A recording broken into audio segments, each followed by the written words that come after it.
आज की कहानी जापान के एक बहादुर समुराई की है जो ऐसे मायावी सम्राट से टकराता है जिसके पास में काले जादू की अद्भुत और खतरनाक शक्तियां हैं।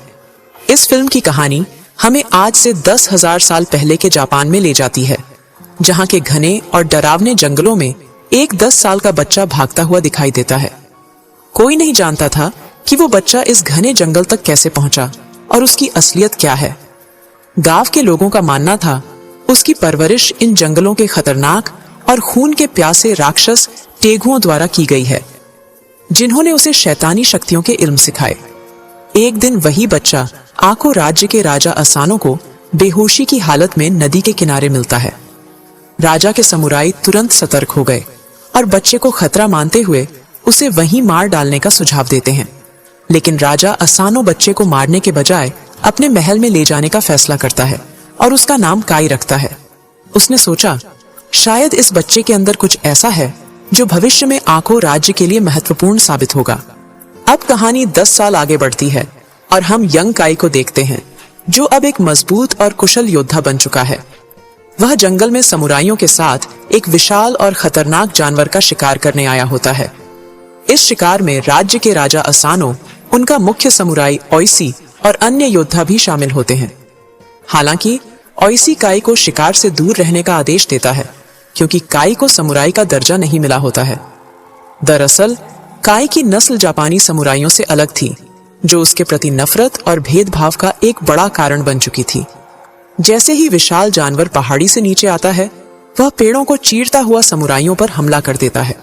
सभी योद्धा अपनी पूरी ताकत से उसे रोकने की कोशिश करते हैं और उसे एक जगह घेरने में सफल भी होते हैं। लेकिन जानवर इतना ताकतवर था कि कई समुराइयों को घायल कर देता है और जंगल की तरफ भागने लगता है। एक समुराई की जान पर बन आती है जब जानवर उसके करीब पहुंच जाता है और उसे मारने ही वाला होता है।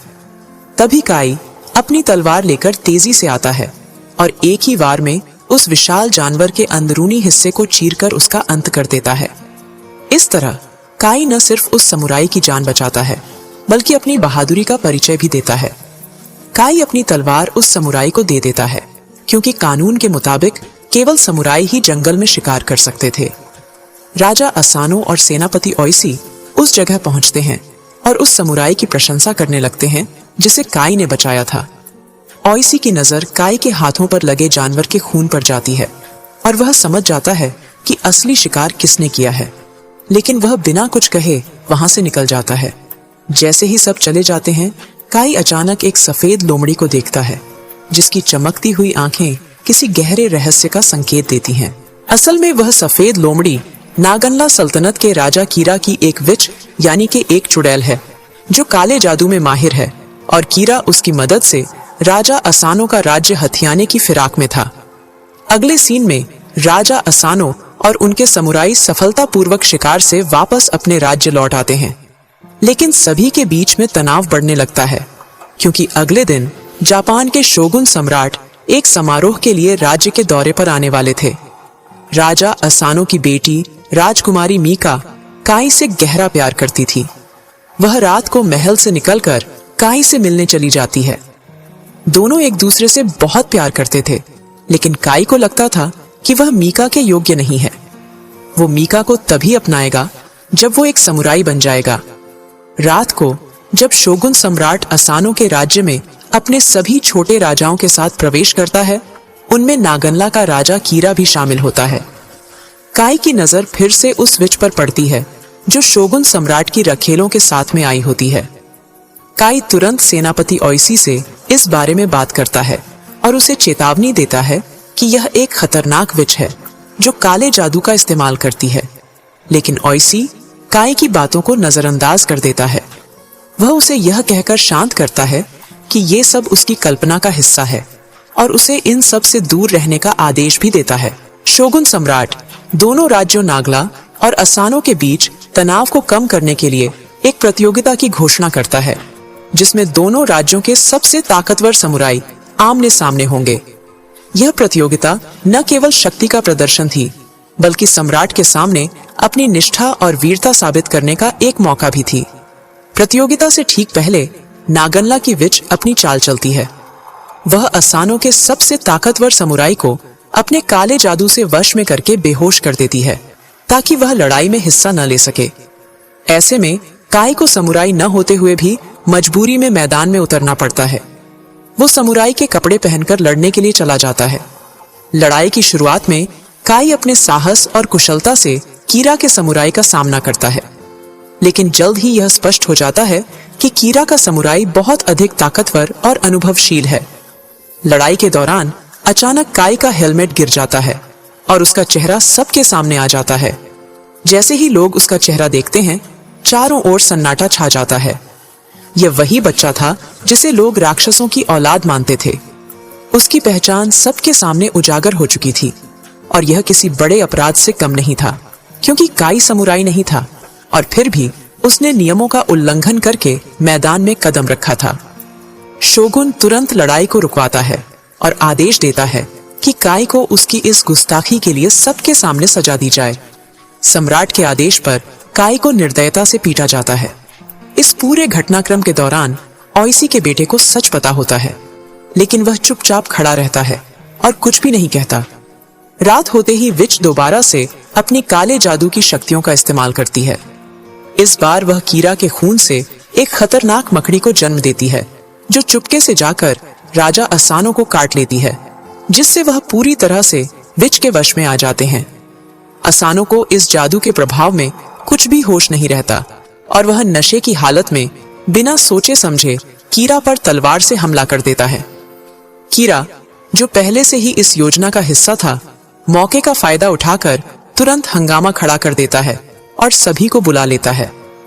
शोगुन राजा असानो को शांति भंग करने और हमला करने का दोषी ठहराते हैं। वह बिना किसी जांच के असानो को मौत की सजा का फरमान सुना देते हैं। इतना ही नहीं, शोगुन अपने निर्णय में असानो के राज्य को भी कीरा के हवाले कर देते हैं, जिससे नागन्ला का राजा कीरा अब असानो के पूरे राज्य का मालिक बन जाता है। ओइसी, जो असानो को बेहद आदर करता था, उसे समझाने की कोशिश करता है कि यह सब काले जादू का परिणाम है और कीरा की साजिश का हिस्सा है। लेकिन असानो अपने उसूलों के पक्के थे और उन्होंने इसे अपनी जिम्मेदारी मानकर अगले दिन अपने प्राचीन समुराई रिवाज का पालन करते हुए खुद को खत्म करने का फैसला कर लिया। शोगुन सारे समुराइयों से उनकी तलवारें जब्त कर लेते हैं ताकि कोई भी विद्रोह न कर सके। इसके बाद मीका, असानो की बेटी, को एक और दिल दहला देने वाला फरमान सुनाया जाता है। शोगुन उसे 1 साल का समय देते हैं, जिसमें उसे या तो कीरा से शादी करनी होगी या फिर उसे भी राज्य से बेदखल कर दिया जाएगा।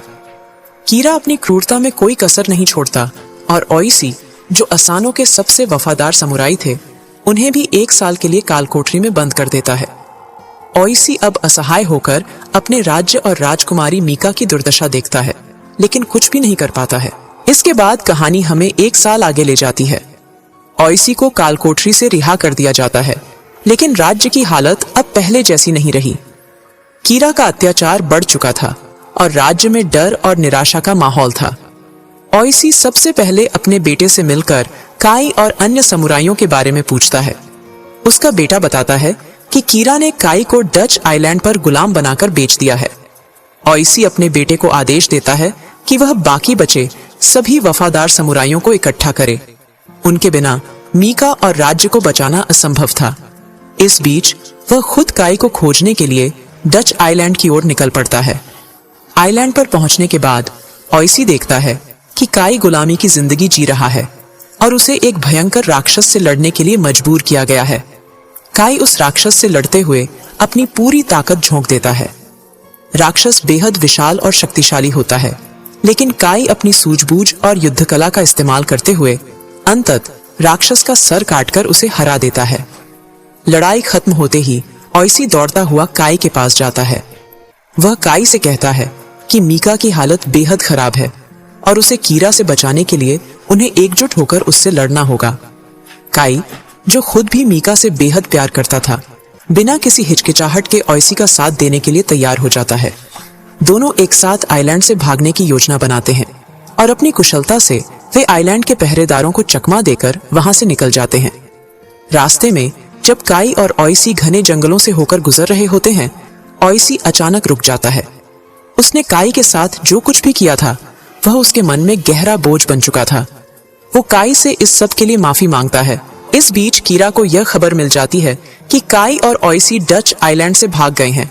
यह जानकर कीरा बेहद क्रोधित हो जाता है और वह अपनी खतरनाक विच को आदेश देता है कि वह उन्हें ढूंढे और किसी भी कीमत पर खत्म कर दे। दूसरी तरफ काई और ओइसी अपने बचे हुए समुराइयों के पास पहुंचते हैं। सभी समुराई अभी भी राजा असानो की मौत से दुखी थे, लेकिन वो उन्हें कीरा के अत्याचार से लड़ने और अपने राज्य को बचाने के लिए प्रोत्साहित करते हैं। काई कहता है, हमारा राज्य अब कीरा के कब्जे में है, लेकिन हम उसे वापस ले सकते हैं। यह हमारी आखिरी लड़ाई होगी। सभी समुराई काई और ओइसी के साथ लड़ने का फैसला करते हैं। वे योजना बनाते हैं कि जब कीरा अपने किले से बाहर आकर मंदिर में पूजा करने जाएगा, तब वे उस पर हमला करेंगे। लेकिन समस्या यह थी कि उनके पास तलवारें नहीं थीं और बिना हथियारों के वे लड़ाई नहीं जीत सकते थे। इसलिए काई एक छोटे गांव की ओर निकलता है, जहां सबसे बेहतरीन तलवारें बनती थीं। गांव में पहुंचते ही काई को कीरा के कुछ सैनिक मिलते हैं। वह अपनी युद्ध कला का इस्तेमाल करके उन सैनिकों को मार देता है और उनसे कुछ तलवारें छीन लेता है।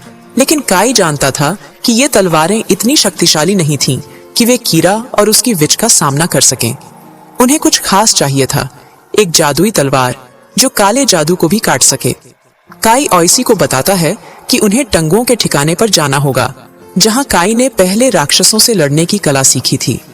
वह कहता है कि वहां एक जादुई तलवार छुपी हुई है जो कीरा को हराने के लिए काफी होगी। सभी समुराई टंगुओं के ठिकाने की ओर निकल पड़ते हैं। गुफा के बाहर पहुंचने पर काई और ओइसी अकेले अंदर जाते हैं, क्योंकि यह परीक्षा सिर्फ उनके लिए थी। गुफा के प्रवेश द्वार पर काई ओइसी को चेतावनी देता है, जो भी हो, तुम्हें अपनी तलवार बाहर नहीं निकालनी है। अगर तुमने ऐसा किया तो तुम परीक्षा में असफल हो जाओगे और टंगू तुम्हारा सिर काट देंगे। अंदर जाते ही काई जादुई तलवार के पास पहुंच जाता है, जिसका रखवाला टंगुओं का सरदार था। सरदार काई को मानसिक रूप से उकसाने की कोशिश करता है, उसे भ्रमित करता है ताकि वह गलती कर बैठे। लेकिन काई अपने मन पर पूरी तरह से नियंत्रण रखता है और आखिरकार जादुई तलवार हासिल कर लेता है। दूसरी तरफ ओइसी को गुफा के अंदर ध्यान मग्न टंगू मिलते हैं। जैसे ही ओइसी गुफा में कदम रखता है, सारे टंगू एक एक करके खड़े हो जाते हैं और उस पर हमला कर देते हैं। लेकिन ओइसी काई की बात को याद रखते हुए अपनी तलवार नहीं निकालता और सिर्फ अपने हाथों से उन टंगुओं को हरा देता है। काई और ओइसी दोनों जादुई तलवार लेकर गुफा से बाहर निकलते हैं। अब उनके पास वह शक्ति थी जो कीरा और उसकी काले जादू वाली विच को हराने के लिए पर्याप्त थी। दूसरी तरफ कीरा अपने सैनिकों के साथ में मंदिर के लिए रवाना हो जाता है और काई व सारे समुराई मिलकर उस पर धावा बोल देते हैं। लेकिन यह सब विच की एक चाल होती है। समुराइयों को फंसाने के लिए उसने यह जाल बिछाया था।